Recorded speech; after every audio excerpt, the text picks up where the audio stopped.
Well, hello, everybody. This is Father Bennett coming from St. Stephen, and we're continuing our series, Do You Know? And so this afternoon, we are talking with Brother Christopher Johnson.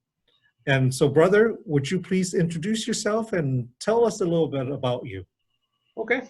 Yeah, I'm Brother Christopher Johnson, or Reverend Brother Christopher Johnson. I am a deacon.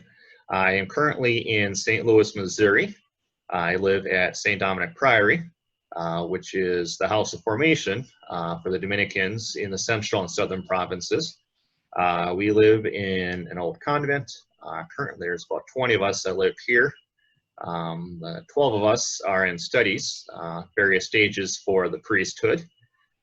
So I will be ordained on the Feast of St. Dominic, which is August 8th. And then I have one classmate from the southern province that will be ordained sometime in August as well. He'll be ordained in Atlanta. And if you know anything about Atlanta, they have a new archbishop as of last Wednesday. So they are in talks with the new archbishop, but being how he was just installed, I imagine he's quite busy and has a few other things to do before he gets back to them with a date. But he has agreed to do it sometime in August or September.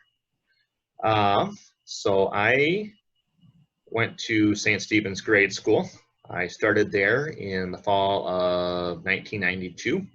I didn't go there for kindergarten. My family moved from Portland, Oregon to the Twin Cities the summer of 1992.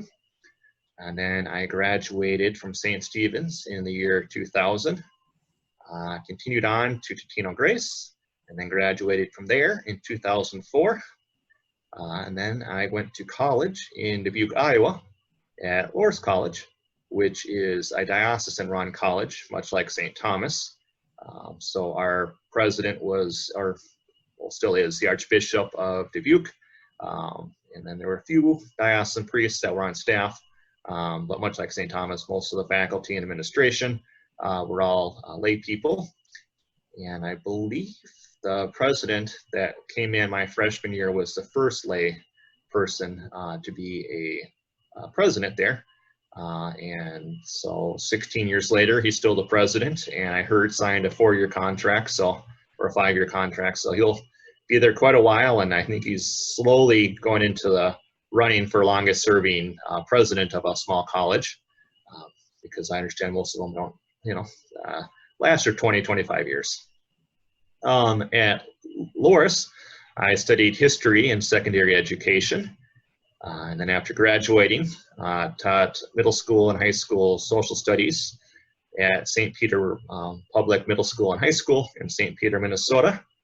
And then after that year, moved up to Fargo, North Dakota, and taught high school social studies for 4 years there, and then also served as a track and cross-country coach. The fun thing about moving up to Fargo was that's actually where I was born, and so when I established care with a doctor, they said, "It's been a while since you've been in to see us." I said, "What do you mean?" And it turned out that was the hospital I was born in, so they had my records from when I was a little kid, so that was pretty neat.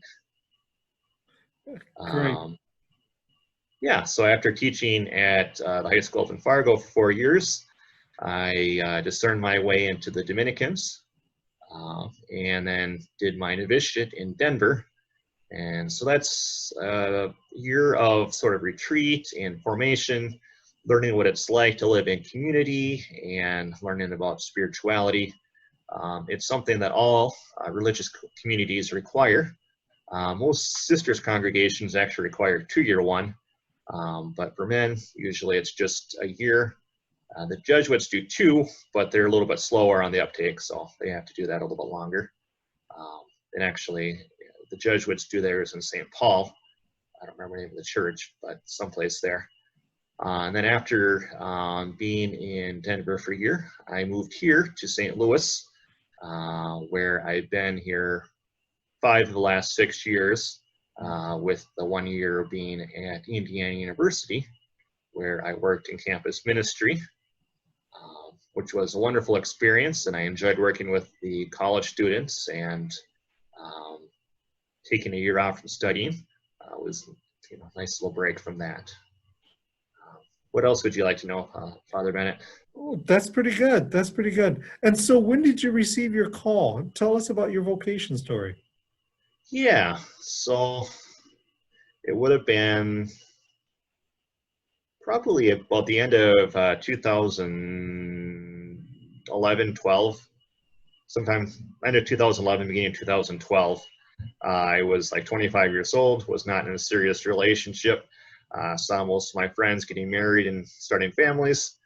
And I thought, well, maybe I need to pray a little harder about this, that I find somebody and start a family with. And as I began to more seriously pray about this, I just felt God calling me to be open and to change the way I was praying and to pray that I would come to know my vocation. And then several months after that, I was out in Denver with the youth group from a parish in Moorhead, Minnesota, that I had started to help out with youth group, and they were looking for someone that could chaperone a trip. And being a teacher, I said, I have nothing going on for the most part in July, so I went out with them. It was a great experience. I enjoyed working alongside the students. A number of them actually had been my students or were currently my students. But while I was there, there were a handful of recent graduates from college or like people that are going to be seniors in college. So I was hanging out with them. They were other chaperones, and we decided that we were going to do a holy hour every day because they had, I think, adoration at the program for like 4 hours in the afternoon, and then we were going to go into mass every day. So in doing adoration, I really was praying about my vocation, and then while I was out there, it really hit me that perhaps I was being called to the priesthood. And then when I got back from that trip, I set up an appointment with the priest at that parish and said, I think I'm crazy. I'm not sure what this is all about. And we talked a little bit, and he said, just pray about it. And if this thing sticks with you, this feeling sticks with you, we'll talk in a couple of weeks. And then in the meantime, I chaperoned a trip with the high school I was working at, and they went down to Rochester for a Steubenville conference. And it was the same thing. After the trip out to Denver, actually, I started doing adoration more often. And then I was at adoration at that conference, and then actually met up with a former professor of mine who's a Franciscan sister in Rochester. And she had recently moved back from working at teaching college to take over work on the what they call leadership team for her congregation. And so I sent her an email and said I was going to be in town, and we agreed to meet up. So she picked me up and brought me over to the mother house, and we were talking, and she was just asking about my life and what I'd been up to, if I was seeing anybody, that sort of thing. And then she said, Christopher, I was always surprised that you weren't in seminary. You seem like a type of person that would be a priest. And then I said, well, sister, I'm actually thinking about that. And then she said, I think you should really listen to the Holy Spirit. And then she agreed to pray for me. And that was kind of a big nudge when, unsolicited, she gave me the feedback that I should consider the priesthood. So then I called the priest up from the parish I was going to, and we started meeting a little bit.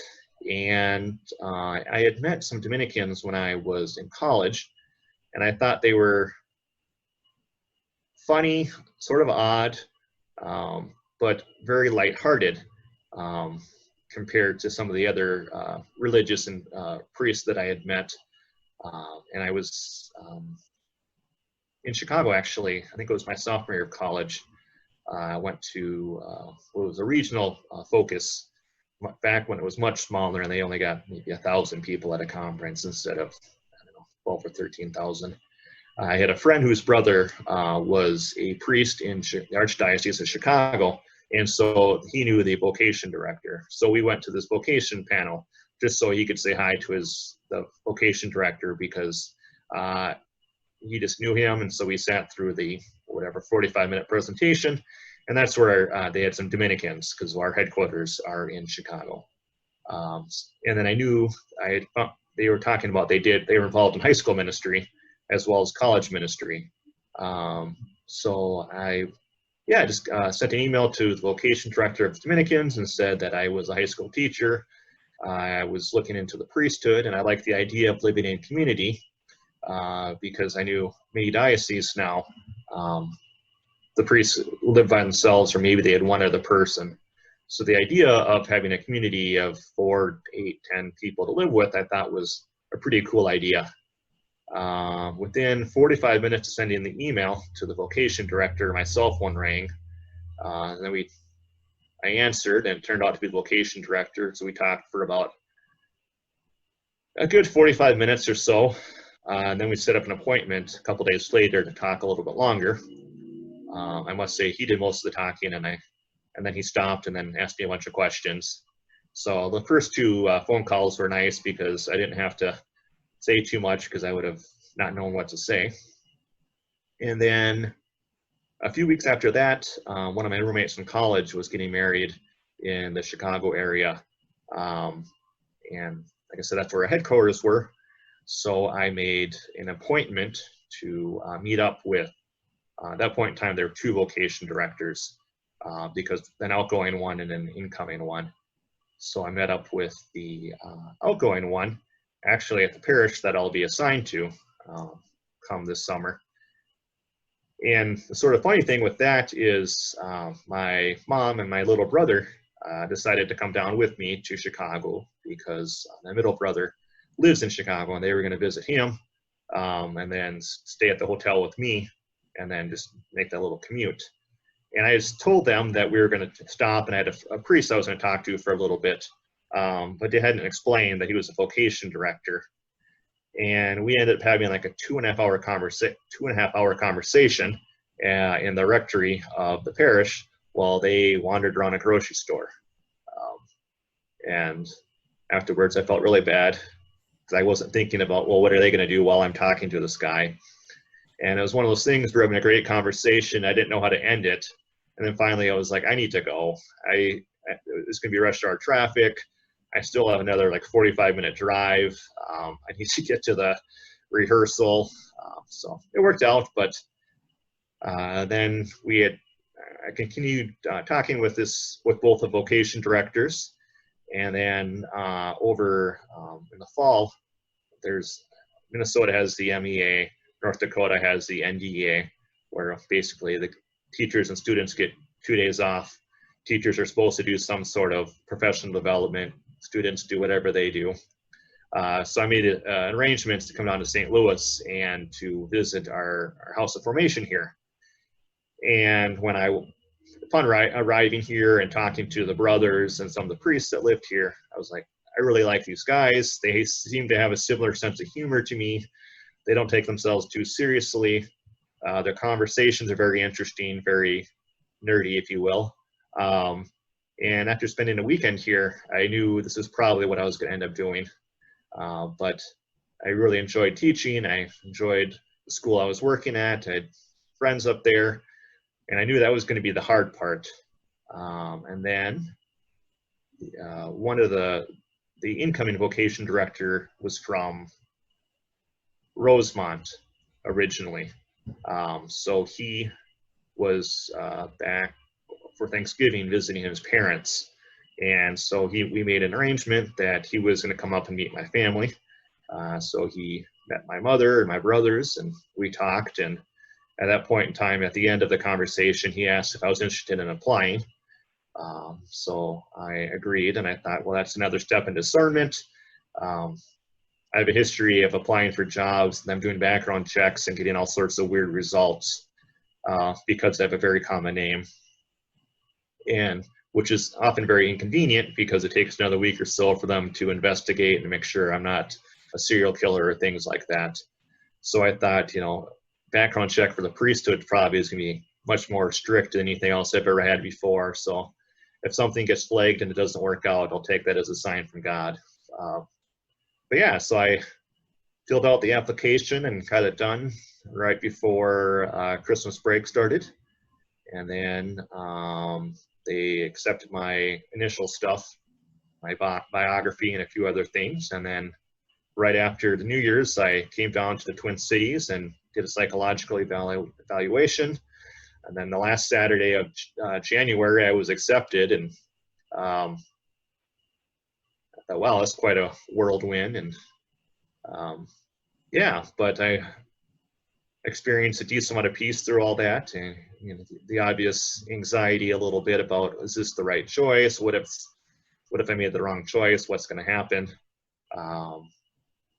But after that was just a matter of telling my school and all my athletes that I was leaving, and everyone seemed pretty excited. The only person that probably wasn't on the school side was the head track coach, who I was, the plan was within the next year or so I'd take over for him, and then he'd become the assistant. So he was pretty bummed that he had trained me and then I was leaving. Yeah, so then basically July of 2013, I ended up in Denver with 6 other people I had never met before, along with a couple of priests, and we were in a small little house that was sort of old sisters convent, where we were completely on top of each other for a whole year. Underneath us, we lived upstairs, and then the main floor was like the parish offices and things. Yeah, so that began my Dominican life, and here I am. Fantastic, fantastic. So tell us a little bit about your relationship with Jesus, and when did you develop a friendship with him?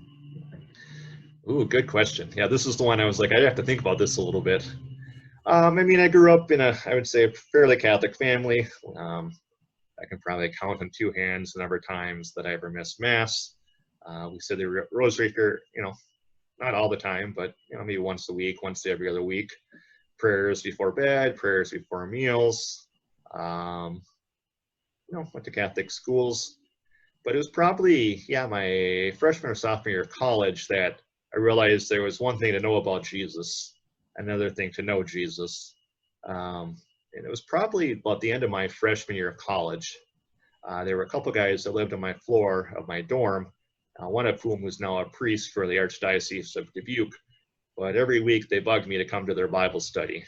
And I think it was about the end of April before I finally agreed.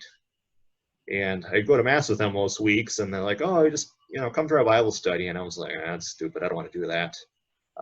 But I ended up going a couple times. Then they had a barbecue, and it was fun. I enjoyed it. The discussions reflecting on Scripture and what it means to be a Catholic in the 21st century. And through that, we also talked a little bit about prayer.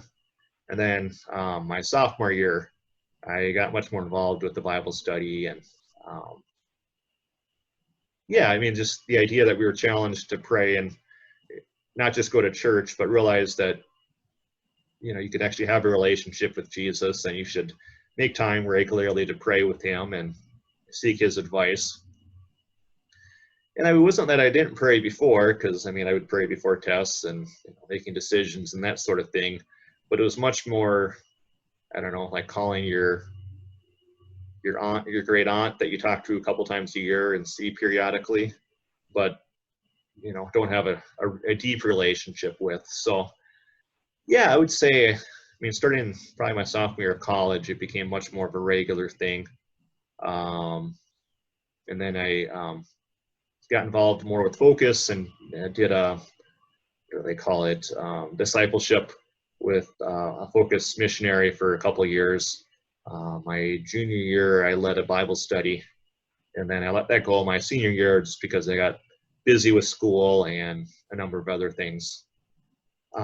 But I would say, yeah, and then it kind of drifted off a little bit where I wasn't as good about that. So probably my second year living in Fargo, actually my first year living in Fargo, I got involved with the men's group at the parish I went to. While most of the guys were a decade or 2 or 3 older than me, I saw the importance of prayer in their life and in the life of being a father and husband. And that was something I really admired, that these guys who were fairly successful in business and other areas of life, and just the fact that they made time to go to Mass and prayer, was a very good example for me. So I renewed my effort towards that, and I would say, I mean, I started going to mass once a week besides Sunday, and then by the time I entered the Dominicans, I was probably going to daily mass almost every day, and spending a good half hour to an hour in adoration. It was one of those things. Yeah, the more I did it, the more rewarding I found it, and to a certain extent, the more free time I found to do it. Which is one of those amazing things about God. If you make effort, spend time with Him, He makes an effort to help you get your things done quicker. So, or at least in many cases, that you can get more done. Yeah, that's something I always have to remind myself when I get busy here with school. That don't let the prayer time go, because it's a very important way to balance yourself and to put everything into priority. So growing up, who was influential for you in the life of faith? That's a good question. I think my parents. I mean, we talked. I mean, we definitely talked about faith in the home, and just their practice of prayer. I would say my grandparents, my mother's parents, who I was especially close. Faith was always a very important thing. But even just like the TV we watched or movies we saw, always was very emphasized the importance of faith and relationship with God. I would say Father Mike Van Sloan was very influential. I mean, he was at St. Stephen's most of my time when I was at St. Stephen's, and even, yeah, because he would have left St. Stephen's the year I entered the novitiate, so he was there a long time, and the Crozier priests, and they were somewhat involved with the grade school, so, and even just my teachers going throughout grade school, high school, I mean, just the faith was always emphasized as something important. But in many ways, it was more something we are versus something we do. I mean, you go to church on Sunday, and the idea of prayer was always encouraged, but yeah, it really wasn't until I got to college that I understood what that meant. Sure. So as a student in formation up to this time, you didn't have much free time, but what do you like to do in your free time? Yeah, I mean, I guess I was thinking about that this morning. I was like, really, my main hobby is running. I started running in middle school, high school. I think I started running probably 7th or 8th grade to get in shape for wrestling at St. Stephen's. And then I ended up liking that much more than soccer or wrestling. And I ran track and cross country at Grace. And then I did that in college and really haven't stopped since then. So that's probably my main hobby, is running. But really anything that allows me to be outside. And then the other probably hobby is reading. Dominicans tend to be very intellectual, and I don't necessarily always read intellectual things. I have a number of books that I've started lately but haven't finished, and realize I read a lot more magazines and newspapers than I do actual like books and stuff. And I guess sometimes my hobby, as far as reading goes, is things related to what I'm learning, because I always want to know more about things. Sometimes that's good, sometimes it's not so good. I mean, reading a newspaper and trying to learn more about what's going on, sometimes it's just depressing. But yeah, I would say running and reading probably are my biggest things, but hanging out with people, being outside. Great. Great. Yeah. And so as you're finishing your formation now for priesthood, what's been one or two great experience of that formation, and what are one or two things that was a struggle? Okay. Let's see. I would say, I mean, something that was good but challenging. I spent 2 summers overseas. After my first year of formation, I was in Bogota, Colombia for about, I think it was 9 weeks. And I was learning Spanish and then doing some pastoral work with the Colombian Dominicans out in the sort of the slums there in the outskirts of Bogota, where a lot of the refugees from the drug wars have settled. So that was a neat opportunity. I learned a lot of Spanish. I really enjoyed it, but at the same time, it was very challenging in that everything was conducted in Spanish. And there were a lot of days or evenings I was just tired of speaking Spanish, and I wanted to speak English to somebody, or I wanted to talk to somebody, about things that were deeper or my frustrations. And so I always had to really think in Spanish to do that. So I would say that was definitely a challenging experience. And then after my pastoral year, the year before I took solemn vows, I spent, I think it was 10 or 11 weeks in Oaxaca, Mexico. And I would say it was the same thing there too, where I really enjoyed it. I had a lot of opportunities to do pastoral ministry and really to work on my Spanish, but it was challenging in that, sometimes you just want to speak to somebody else in the same language, and it's difficult not having that opportunity. So I really gained an appreciation for what a lot of immigrants go through, and where they're really living their life speaking a language that's maybe not the one they think in or that they grew up speaking. But really, I've enjoyed all my pastoral assignments. I really enjoyed working in college campus ministry at Indiana University. For the most part, I enjoyed my classes. They always have a few that aren't necessarily as interesting, or you lose interest over time. But yeah, I've had a lot of good professors. I really enjoy. I've enjoyed the various communities that I've lived in. Trying to think of anything else that was maybe not as fun. Yeah, I would just say, sometimes just the stress of school gets to be a bit much. This last year was particularly challenging in that, since there's only 2 of us in my class, as you get further up the formation scale as far as classes go, there's fewer lay students because we do formation for lay students, but most of their programs are 2 or 3 years long, and we do 5 years of coursework.